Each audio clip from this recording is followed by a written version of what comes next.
அற்புதங்கள் இந்த முருகப்பெருமான் தந்துக்கிறார். எனக்கு நான் சொன்னேன், ஆரோக்கியம் முருகன்கிட்ட வந்த உறவு தான். ஒரு நோய் நொடி ஒன்றுமே இல்லை. இது அளவில் 72 வயது 72 வயது.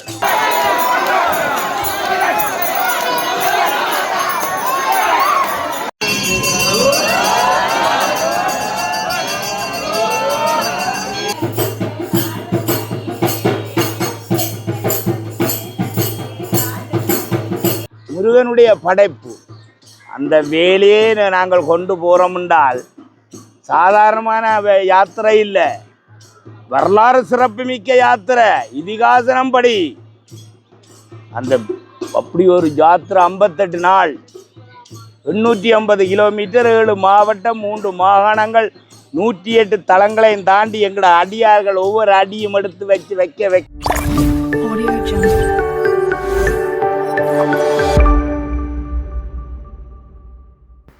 உறவுகளே வணக்கம். நாங்கள் இன்றைக்கு இந்த காணொலியில் என்ன பார்க்க போகிறோம் சொன்னால், இப்பொழுது செல்வச்சன்னதி ஆலயத்தை நிற்கிறோம்.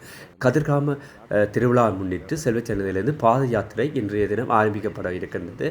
அங்கு செல்வச்சன்னதியில் பூசை வழிபாடுகள் நடைபெற்று வேலானது கதிர்காமத்து கந்தன் ஆலயத்திற்கு இங்கிருந்து எடுத்து செல்லப்பட இருக்கின்ற அந்த அற்புத காணொலியை தான் இன்று பார்க்க போகின்றோம். என்னுடைய சேனலுக்கு நீங்கள் முதல் வந்திருந்தால் மறக்காமல் சப்ஸ்கிரைப் பண்ணி ஆதரவு தாங்குறவர்களை வாங்க இந்த காணொலிக்குள்ளே போகலாம்.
ஓம் திருச்சிற்றம்பலம்.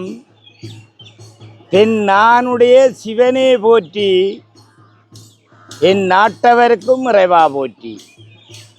இன்பமே சூழ்க, எல்லோரும் நோயற்ற வாழ்வு, குறைவற்ற செல்வத்தோடு வாழ்க. ஓம் நம சிவா, ஓம் சக்தி, அரஹர மகாதேவா, சிவ சிவ சம்போ மகாதேவா. ஓம் சாமியே சரணமையப்பா. ஓம் முருகப்பெருமானே போற்றி. ஓம் செல்வ சன்னதி முருகப்பெருமானே போற்றி. ஓம் வெறிகள் முருகா போற்றி. ஓம் மண்டூர் முருகா போற்றி. ஓம் தாந்தமலை முருகா போற்றி. ஓம் உகந்தமலை முருகா போற்றி. ஓம் கதிர்காம கந்தா போற்றி. வேலோடு வேல் அணைஞ்ச வேலவா போற்றி. அன்பானவர்களே, அன்புள்ளம் கொண்டவர்களே, சிவபெருமானால் பூலோகத்தில் படைக்கப்பட்ட மனிதர்களே, மானிட பிறப்புகளே, மனிதநேயத்தை வளர்த்து கொள்ளணும் என்பதற்காக இன்றைய நாள் யாழ்ப்பாணம் தொண்டமன்னாறு செல்வச் சென்னதி என்ற எண்ணிதியின் தருவான் செல்வச் சென்னதியான். இது வரலாறு சிறப்புமிக்க ஒரு திருத்தலம். இதிகாசனத்தின்படி ஒரு தமிழனை முருகன் சந்தித்த ஒரு புனித பூமி, புண்ணிய பூமி, பொன்னி திருத்தலம். சிவலிங்கங்கள் விதைச்ச ஒரு பூமி. 64 அடியார்களுடைய ஞாபகமாக 64 அரச மிலையில் அன்னமிடுற ஒரு தலம். உலகத்திலேயே யாரும் கடைப்பிடிக்காத ஒரு புனித யாத்திரை, புண்ணிய யாத்திரை, முருகனுடைய யாத்திரை, தமிழனுடைய யாத்திரை. இங்கே இருந்துதான் கதிர்காமம் வேல் போகுதுன்னு சொன்னால் அந்த கதிர்காமமே தமிழனுக்கு 8 தலைமுறைக்கு சொந்தமான தலம்.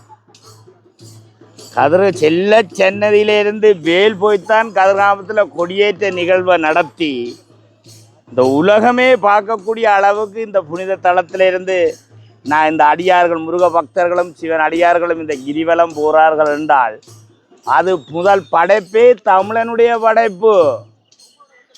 சிவன் முதல் படைத்தது தமிழன்.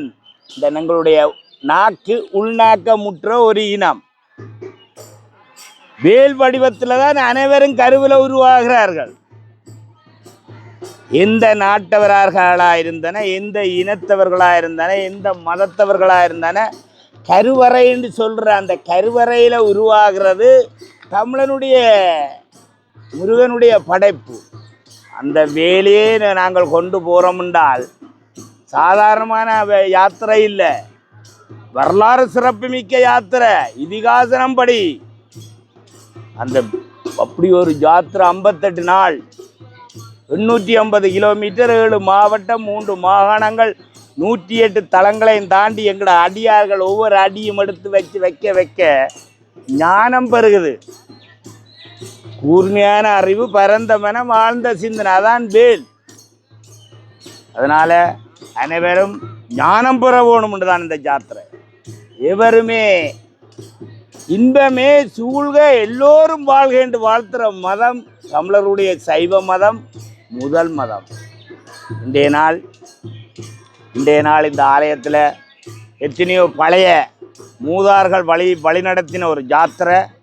நாங்கள் ஒரு சாதாரணமான ஒரு பரதேசியல். எங்களுக்கு வேலண்டா என்னென்னு தெரியாது, யாத்திரை என்றா என்னென்னு தெரியாது. சில அகத்திய முனிவர் தொடக்கம் வல்லரசு நாடுகளில் ஒரு வெள்ளக்காரனோட சேர்ந்து அதே கட்டத்தில் வீரம் விளைஞ்ச மண்ணில் இருந்து தான் இந்த யாத்திரையை அறிமுகப்படுத்தினவர் எங்களுடைய ஒரு மதிப்புக்குரிய ஒரு வேல்சாமின்னு சொல்கிற ஒரு மகேஸ்வரர். எனக்கு தெரிஞ்சது, எனக்கு இதிகாசனம் தெரியாது, புராணம் தெரியாது, வரலாறு தெரியாது. இந்த வேலை கொண்டு போக மனிதநேயம் உள்ளவர்களை எனக்குள்ளேயும் மனிதநேயத்தை உருவாக்குறேன். இன்றைக்கு இந்த அடியேன் இன்றைக்கு இவ்வளவு அடியார்கள் இடத்துல வந்து இன்னும் உங்களை சந்திக்கலாமா, பேட்டி காணலாமாண்டா அது உங்களுக்கு தெரியுது. யார்கிட்ட ஞானம் இருக்கு, அந்த ஞானத்தை முருகன் தந்திருக்கிறான். என்னிட்ட ஞானத்தை தான் தந்திருக்கிறான். பக்கத்தில் இருக்கிற ஒரு ஐயா சொன்னார், இரவு பக்தர்கள், சித்தர்கள், பித்தர்கள். அது நேற்றைய நாள் குபேரன் லட்சுமியும் சிவனிட்ட பிச்சை எடுத்த நாள். சிவபெருமானிட்டத்தான் எல்லாரும் பிச்சை எடுக்கணும். இன்றைக்கு இந்த செல்ல சன்னதி எடுத்து பாருங்க, நந்தி தான் இருக்கு. நந்திகிட்ட தான் எங்களோட வரங்களை சொல்லணும். இப்போ உங்கள் முக நூல் ஊடாக நேரடியாக சிவனிட்ட வரம் யாருமே கேட்கலாது. அப்போ நந்தியை வச்சிருக்குன்னு சொன்னால் இது சிவலிங்கங்கள் புதைச்ச பூமி. அதே இடத்துல வீரம் விளைஞ்ச மண்ணில் முருகன் வந்து குந்தினவர், பாண்டவர்கள் வந்து குந்தினது. கண்ணே அம்மாள் வந்த ஆறுன இடம். கைலாசத்தில் உள்ள சிவனை வர வச்சது மட்டம்பாறை, கிழக்கு மாவட்டத்தில். கவிஞர்கள், கலைஞர்கள், விபுலானந்தர். கைலாசத்தில் உள்ள சிவனை வர வச்சதே இலங்கேஸ்வரன். தமிழன் 10 ராஜ்யத்தை ஆண்டவர், 9 கோள்களையும் தன்னுடைய காலுக்குள்ள படியாக வச்சிருந்தவர். அப்படிப்பட்ட பூமியில இருந்து நிறைய கலைஞர்கள், கவிஞர்கள், பெரிய மேதைகள் ஞானம் பெற வேணும். எண்ணமும் இருந்தவர்களை விட எண்ணம் நல்லவர்களாக வாழ வேணும். எங்களுக்குள்ள அதாவது நடராஜ பெருமான ஒரு முயலவன் மிரிச்சு கொண்டிருக்கிறார். அவர் யாரு? அவர் சிவனை அவரை தூக்கி எறியலாது. சிவனே தூக்கி எறியலாது. அவரை காலுக்குள்ள தான் வச்சிருப்பார். குள்ளனா இருப்பார். அப்போ அந்த குள்ளனை சிவனும் தூக்கி எறியலாது, தூக்கியும் எறிய முடியாது. அப்போ எங்களுக்குள்ள உள்ள ஆணவம், அகங்காரம், கோபம், பொறாண்மை, காமம், பெண்ணாசை, மண்ணாசை, பேராசை, புகழாசை, பதவியாசையை விட்டுட்டு கூர்மையான அறிவு, பரந்த மனம், வாழ்ந்த சிந்தனை. இந்த அடியேனை நீங்கள் வந்து கேட்டதுக்காக நான் சொல்கிறேன், கையெடுத்து கும்பிடுங்க, திருநீறு அணியுங்க. திருநீறு என்றாலே சிவ சின்னம். படைத்தல் காத்தல் அழித்தல் பசித்திரு தனித்திரு விழித்திரு பதவி பதி பசு பாசம் கல்வி செல்வம் வீரம் அது.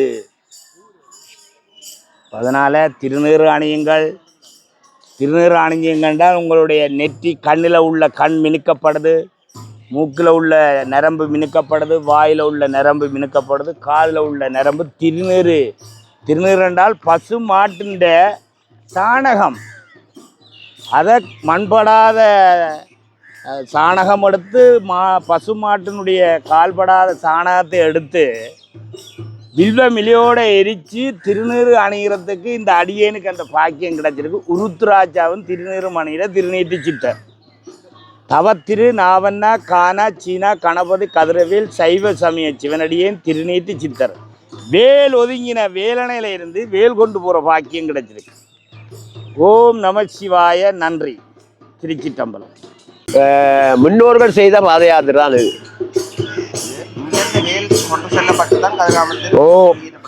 இங்கிருந்து வேல் கொண்டு போய் தான் பாத யாத்திரை அங்க போய் எல்லாம் செய்யறவங்க. இப்ப அதெல்லாம் மாறிச்சு மகள்.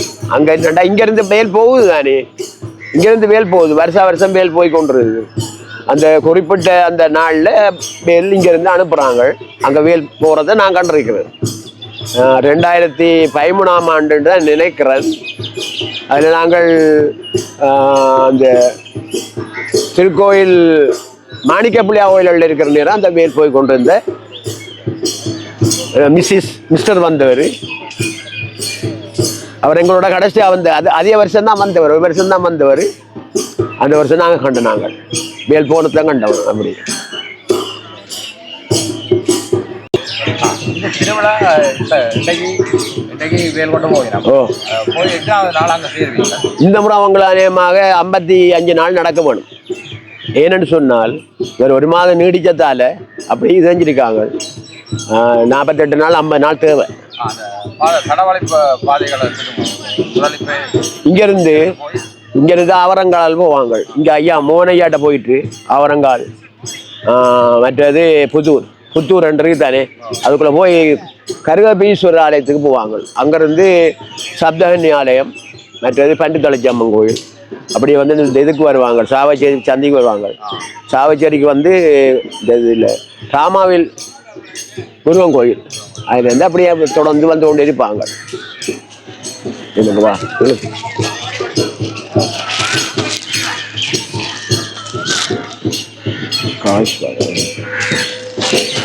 மொத்தமாக 53 நாள் 55 நாள் வரும்.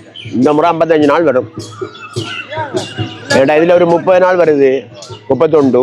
அங்கால 26ஆம் தானே கொடியேற்றம் வருது. அப்போ அந்த 26ஆம் தேதி தான் போய் சேருவாங்க உங்கள். அப்போ உகந்திருந்து மங்கள் ஒரு சரியா 10 நாள் போய் சேருவாங்க. அப்படித்தான் நாங்கள்லாம் போனோம். பாதம் பிறப்பாங்க. அங்கே 19ஆம் தேதி சிறக்கிறோம் கதை, 18 தான் கதை. என்னென்னு தெரியாது, சரியான தெரியாது. எத்தனை எனக்கு தெரியாம, நான் இல்லை தானே. அவங்க இப்போ பேர் பதிஞ்சாங்களோ இன்னும் தெரியாது. இப்போ இங்கேருந்து வர்றது மட்டுமில்லை, இன்னும் கொஞ்சம் பேர் இடையில வட்டாப்பாளையிலையும் போய் சேருவாங்க. ஆனால் வட்டாப்பாளைய கோயில் இன்னொரு பிந்தி தானே வருது, இது முந்திட்டு. அப்படி இப்போ ஒரு நான் 2 காலத்தில் ஒரு 3 தரம் இப்படி மாறி நடந்துருக்கு. அப்படி ஒவ்வொரு வருஷத்துக்கு யாத்திரையை ஒப்படைகள் இந்த முறையான யாத்திரைகள் ஒவ்வொரு வருஷம் என்னன்னு சொன்னாமல் பாத யாத்திரை வாராக்கள் ஒவ்வொரு நேர்த்திக்கடனோடாம வருவாங்க. அவங்களோட நேர்த்திக்கடன் முடிஞ்சுக்கண்டா சிலவங்க விட்டு போட்டு போயிடுவாங்க, சிலவங்க தொடர்ந்து வருவாங்க. சரியோ, அதுதான் விசேஷம். வேற ஒன்றுமில்லை. நாங்கள் கேட்டு போகிறது கிடைக்கும். என்னென்றால் இவர்கிட்ட கேட்டு போனால் இவர் தான் அங்கேயும் இருக்கிறார். சரியோ, அவர் இடையில அறிவார். எங்களுக்கு 2-3 தடவைங்களுக்கு பாம்பும் எனக்கு நான் போகிற காலத்தில் பாம்பும் எனக்கு பாதுகாப்பாக வந்துருக்கு. பாம்பு வந்துருக்கு, வெள்ளை பாம்பு பாதுகாப்பாக வந்திருக்கு. மற்றது யானையும் எங்களை அங்கே பிரச்சனை இல்லை. காட்டுக்குள்ளேயும் ஒரு பிரச்சனையும் வராது. நாங்கள் ஒற்றுமையாக போகணும். அதைத்தான் நான் சொல்லுவேன். மற்றது எல்லா கோயில்லையும் சாப்பாடு தருவாங்க. எல்லா கோயிலுக்கும் இப்போ எல்லா கோயிலுக்கும் அறிவிச்சுப்பாங்கன்னு நினைக்கிறேன். நான் என்னென்றால் எந்த குரு வந்து பெட்டிக் சாமின்னு சொல்லி அமெரிக்க சுவாமி, அவர் தான் அந்த குரு. அவர் காட்டின வழியில் நான் போகணும். சரியோ, அவர் காட்டின வழியில் நான் இந்த பாத யாத்திரையை செய்தேன். அவர் அடிக்கடி இப்போ இருக்கிறார் அமெரிக்காவில். அவருக்கு நடக்கல, எனக்கு என்ற முழங்கால் ரெண்டு வேலாது இருந்து நடந்துட்டு நான் இப்போ எல்லாம் அவர் தான் அவரை விளையாட்டு தான். அம்மா வணக்கம். வணக்கம். அம்மா எங்கே இந்த பாத யாத்திரைக்கு வந்திருக்கீங்க? நான் மட்டக்களப்பிலிருந்து கல்லடிக்கு போடைய புறப்படமாகவும் இப்போ தற்போதமாக யாழ்ப்பாணத்தில் நிற்கிறேன். சொந்தமாக செல்ல சொன்னது. நான் 32 வருஷம் யாத்திரை செய்திருக்கிறேன். வெள்ளக்காரன் பெட்டிக்கரிகரன் அருளகாந்து அந்நேரம் 9 வருஷம் செய்திருக்கிறேன். எங்களோட வேல்சாமியோட 7 வருஷம் செய்திருக்கிறேன். அதிலிருந்து தொடர்ந்து எல்லா சாமிமாரோட நான் நிறைய செய்திருக்கிறேன். அதிலிருந்து நான் இங்கே வந்துதான் யாத்திரை செய்கிறது. யாத்திரை புனிதமான யாத்திரை. இந்த யாத்திரையை நாங்கள் தொடர்ந்து செய்கிறதுக்கு இறைவன் தான் இந்த வேலைவன் தான் என்ன வழி நடத்தினது. எனக்கு 72 வயது. 72 வயதிலேயே நான் இது செய்யலை. 4 பிள்ளைகள் இழந்து அப்படி வந்து சயங்கல்ல. முருகன் தான் என்ன வழி நடத்தி கொண்டு போகிறேன். இப்பையும் வழி நடத்தி கொண்டு போகிறேன். அந்த நாளைய யாத்திரை போல் அல்ல. அந்த நேரம் ஒரு புனிதமான யாத்திரை. இப்போ போட்டியும் பொறாமையும், அந்த பொறாமையை ஒழிக்கணும் முதல். என்ன சாமிங்க சொல்லுங்க. அப்போ நாங்கள் அவங்களுக்கு பின்னால் போய்கொண்டிருக்கோம். பெட்டிக்கரிகரன் தான் எங்களுக்கு இது. நான் பிறகு எங்களோட வேல்சாமியை இங்கே வந்து கூட்டி வந்து வேல்சாமி வேல் எடுத்தது. எங்களுக்கு நிறைய அற்புதங்கள் நடந்தது. இந்த முறையும் ஒரு சாமி வந்து எங்களுக்கு சாப்பாடு கேட்டார். போன வருஷம் உகந்தையில் இதில் வச்சு இடையில் காட்டில் பாட்டு பாதையில் வந்து சாப்பாடு கொடுக்க போகிறப்ப அந்த சாமியை காணவில்லை. இப்படி நிறைய அற்புதம். இந்த முறையும் ஒரு சாமி எங்களோட வந்து அவர் வரையே இல்லைன்னா அப்படி அற்புதங்கள் இந்த முருகப்பெருமான் தந்துக்கிறார். எனக்கு நான் சொன்னேன், ஆரோக்கியம் முருகர்கிட்ட வந்த பிறகு தான். ஒரு நோய் நொடி ஒன்றுமே இல்லை. இதளவில் 72 வயது. 72 வயது. வெள்ளக்கார காலத்துல யாத்திரை போயிருக்க வெள்ளக்காரர்கள் கொண்ட யாத்திரையில் இடைநிறுத்தப்பட்டதா? இல்லை, இடைநிறுத்தப்பட்டதுன்னா அந்த பிரச்சனை காலத்துலேயும் நாங்கள் 7 பேர் போனாங்க. 7 பேர் மகேஸ்வர சாமி வந்த பிறகு வெள்ளக்கார சாமியோட 14 பேர் வந்தாங்க. 14 பேர் வந்து தண்ணி இல்லை. தண்ணி இல்லாமல் நாங்கள் இந்த முள்ளிவாய்க்காலுக்கு போகிற வழியில் அந்த எனக்கு ஞாபகம் இல்லை, மறதி கொஞ்சம் வெட்டுவா அதுக்கிட்ட வச்சு ஒரு சாமி வந்து மோட்டர் சைக்கிளில் வந்தவர் வந்து கேட்டார் வேலுசாமிகிட்ட சோடா குடிங்கன்னு. அவர் சொன்னால் நாங்கள் 13 பேர் வாரோம். அந்த 13 பேருக்கு தாங்க நாங்கள் கோவிலடிக்கு போக அவர் பேண்ட்ரோலும் ஒரு இதுவும் தந்தார் எங்களுக்கு. தந்து நாங்கள் குடிச்சிட்டு அப்புறம் வெட்டாப்பளைக்கு போனாங்க. வெட்டாப்பளையிலேருந்து ஊற்றங்கரை போய் ஊற்றங்கரை வந்து மாமூலை போய் மாமூலேருந்து கணக்கணி போய் கணக்கணிலேருந்து செம்மலை போய் செம்மலேருந்து கொக்குடாய் கொக்குடத்தோடு போய் அப்புறம் அதை கடல் மார்க்கத்தால் போகிறோம். அந்த நேரம் தென்னம்பிள்ளைவாடிக்கு போய் வந்து நாங்கள் வெள்ளைக்காரண்ட காலத்தில் அப்புறம் அதை நிறுத்தப்பட்டது பிரச்சனையில். சரியான இயக்கத்தில் பிரச்சனைக்குள்ளே நாங்கள் போனாங்க. அதில் போன சாமியோரால் இருக்குது. இப்போ வெள்ளைக்கார பொடியை இங்கே தேவூர் தான் வெள்ளையாண்டு சொல்கிறது. அந்த பொடியை இங்கே பூசை வழிபாடு நடந்தால் நாங்கள் போவோம்.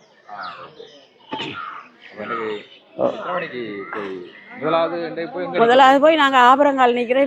இப்போ வெயில் தானே சிவன் கோயிலில் நிற்கிறோம். இங்கே இப்போ இடம் மாற்றுறாங்கன்ட்டு தெரியாது சாமி. காலத்துக்கிட மாற்றுவாங்க. இல்லை வயது போனாக்கள் வராங்கள். இல்லை நாங்களும் அதை சோல் பண்ணி தானே போகணும் சாமி. பார்க்குறாங்க. நீங்கள் வந்து எங்களுக்கு இது கேட்குறது எங்களுக்கு மிக மகிழ்ச்சி. எங்களோட யாத்திரையை இன்னும் மேலோங்கி எங்களை வழி நடத்தணும். அது உங்களுக்கு ஆர்வமாக எடுக்கணும். நாங்கள் மடிஞ்ச காலத்தில் இருந்தாலும் நீங்கள் இந்த தொண்டை செய்வீங்கண்டு எங்களுக்கு மிக நல்ல சந்தோஷம். வணக்கம், நன்றி. ஆலயத்தின் மணியானது ஒழிக்கப்பட்டு யாத்திரைகளுக்கான பூஜைகள் ஆரம்பிக்கப்பட போன்றது.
கும்பத்திலிருந்து ஊற்றப்படும் தீர்த்தமானது பக்தர்களால் எடுக்கப்பட்டு அவர்களது நேர்த்திக்கடன்கள் பாவங்கள் போவதற்காக தலையில் தடிக்கப்படுகிறது.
இவ்வளோ யாத்திரிகளும் இப்பொழுது வேலை சுமந்தபடி கதிராம கந்தனை நோக்கி யாத்திரைகள் செல்ல போகின்றனர்.